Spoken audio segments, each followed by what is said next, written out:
सुहाना बनल बारा दही चूड़ा के दीवाना 14 जनवरी के दिन बा सुहाना बनल बारा दही चूड़ा के दीवाना कोई बकल है दोनों बताई आज मकर संक्रांति मनइबो का बैठ के दूरा तापेला घूरा जारा में न होइबो का खिचड़ी मनावे चांद के पार ले जाइबो का बैठ के दूरा तापेला घूरा जारा में न होइबो का खिचड़ी मनावे चांद के पार ले जाइबो का ले जाइबो का चांद के पार म्यूजिक बाय कोलंदा चांद के पार ले जाइबो का ले जाइबो का घरे तू दही बारा जमैले यादो जी से कीन के तिलावा लाई धइले तू बारा 5 किलो बीन के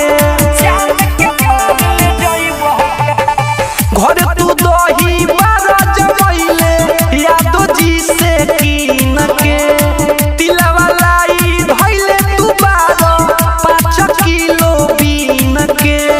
बारा तू हठ पर चढ़ी के छत पर सुन संगे मोरा पतंग उड़इबो के बैठ के दूरा तापेला घूरा जारा में न होइबो का खिचड़ी मनावे चांद के पार ले जाइबो का बैठ के दूरा तापेला घूरा जारा में न होइबो का खिचड़ी मनावे चांद के पार ले जाइबो का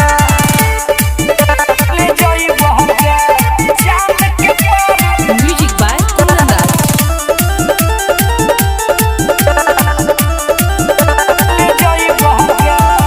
दुआरा पर डीजे लगा के राम के बारा बोलैले हो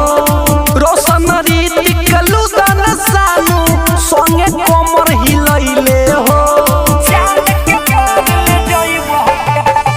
दुआरा पर डीजे लगा के राम के बारा बोलैले हो